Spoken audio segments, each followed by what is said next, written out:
नमस्कार विद्यार्थी व पालक मित्रांनो, आज परीक्षा नीट 2026 ची कॅन्सल झाली. आजच्या या माध्यमातून पालक आणि विद्यार्थ्यांमध्ये जी काही गोंधळाची स्थिती झाली, विद्यार्थ्याच्या मनामध्ये काहूर माजलंय, तो अगदी उदासीन बनलाय. राष्ट्रीय लेवलची परीक्षा माझ्या वयाच्या 17-18व्या वर्षी द्यायची पाळी आली. माझं खेळण्याचं बिलगल्याचं वय आणि मला राष्ट्रीय पातळीवरती अगदी परीक्षेच्या पिंजऱ्यात उभा केलं. एनटीएने खूप मोठ्या अटी लादल्या. बऱ्याच वेळा आम्ही जणू काही आरोपीच आहे, आजपर्यंत मोठे अपराध केले अशा प्रकारचं आम्हाला वागणूक दिली. परीक्षा केंद्रावरती आम्ही गेलो, आमच्या पूर्ण बाह्य असलेला कपडे कापून स्मॉल स्लीव्ज केले. आम्हाला घड्याळ घेऊ दिलं नाही, आम्हाला मेटलचे कोणते दागिने घेऊ दिले नाही. आमच्या केसातले रबर काढून घेतले, जणू काही आम्ही चोरच होतो, अपराधीच होतो, गुन्हेगारच होतो. काय दोष होता आमचा? एवढ्या वयामध्ये खरंच आम्ही चोरी करण्यासारखे आहोत तरी का? आम्हाला हे सगळं कळतं तरी का? आरोपीच्या पिंजऱ्यामध्ये जसं आम्ही उभा राहिलो तशा पद्धतीनं एनटीएने परीक्षा घेतली. वेगवेगळ्या एनटीएच्या मेल ट्विटच्या माध्यमातून आम्हाला असं धमकावण्यात आलं की ही परीक्षा छोटी मोठी नसून ही परीक्षा खूप मोठी आहे. राष्ट्रीय लेवलची निवड मंडळाची परीक्षा आहे. या परीक्षेमध्ये आम्ही खूप सिस्टमॅटिकरित्या यावर्षी परीक्षा घेणार आहे. अशा प्रकारच्या धमकीनं आमचा 16-17 वर्षाचा विद्यार्थी अगोदरच घाबरलेला खूपच गांगारून गेला. आयुष्यातले गेले 2-3 वर्ष बागडायचे, खेळायचे, न जाणे कदाचित काही जणांचे 5 वर्ष सुद्धा सोशल मीडियापासून दूर राहिलो, टीव्ही पासून दूर राहिलो, आई वडिलांच्या पासून मी दूर राहिलो. खरं तर आई वडिलांच्या कुशीमध्ये बिलगल्याचं माझं वय, आई वडिलांचं मोठं मोठं स्वप्न गेल्या 25-50 वर्षापासूनच माझ्यावरती त्यांनी लादलं. अभ्यास केला, शारीरिक आरोग्य बिघडलं, मानसिक आरोग्य बिघडलं. एवढी मोठी जबाबदारी पेलवण्या एवढी जबाबदारी तेवढी कुवत देखील माझ्यात नाही. काय दोष होता आमचा? काय आम्ही केलं होतं? आता काय करायला पाहिजे? पेपर दिला, संपूर्ण 97-96 चॅप्टर्स एनसीईआरटीची लाईन टू लाईन वाचली.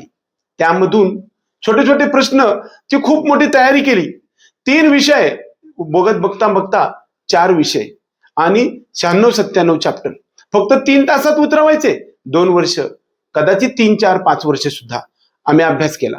ह्या सगळ्या गोष्टी केल्यानंतर सुद्धा हे 3च तासात फक्त उतरावं लागलं.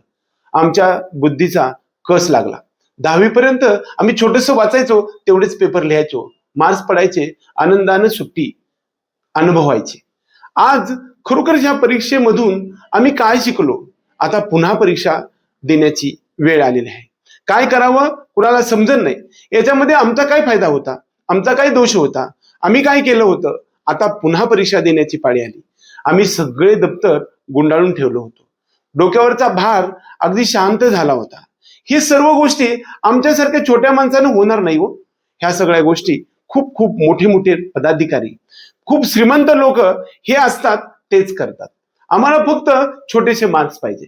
त्या मार्क्सच्या माध्यमातून आम्हाला मिळणारं कुठलं तरी शिक्षणाला जाणार आहे आणि जीवनामध्ये भरकटत असणारा छोटासा मार्ग शोधण्यासाठी आम्ही तिकडे आलो आहे.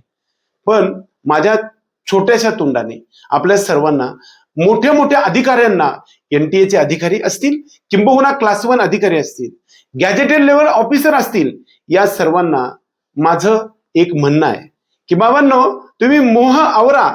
कदाचित तुमचं जगणं मुश्किल झालं आहे का?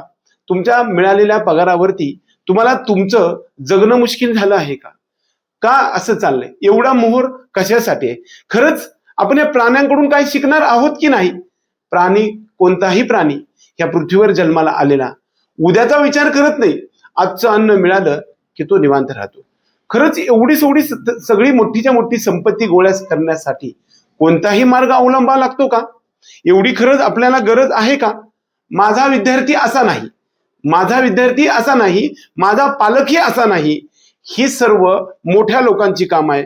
आम्हाला फसवण्याचा ह्या सगळ्यामध्ये एक कटकारस्थान आहे.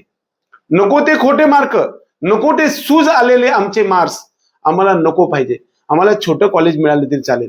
मोठ्या मोठ्या एम्स पासून टॉपच्या कॉलेजमध्ये आमची जाण्याची मुळीच इच्छा नाही. आम्ही गेल्या 2-3 वर्षामध्ये ज्या काही गोष्टी शिकलो त्या मांडल्या आणि त्यामधून जो स्कोर येईल त्याच्यामधून मिळणारी मार्क्स मला हवे आहेत. हे सर्व गोष्ट 22 लाख असणाऱ्या संपूर्ण भारत देशातल्या नीटची परीक्षा देणाऱ्या छोट्या छोट्या कोळ्या मनाच्या 17 ते 18 वर्ष वय असणाऱ्या विद्यार्थी आणि पालकांच्या घरातला हा टाहो मी तुमच्यासमोर मांडण्याचा प्रयत्न केलाय. नीट परीक्षा नीट नाही झाली, नीट परीक्षा नीट नाही झाली, आता तरी ही परीक्षा नीट घ्या, एवढंच माझं म्हणणं. धन्यवाद.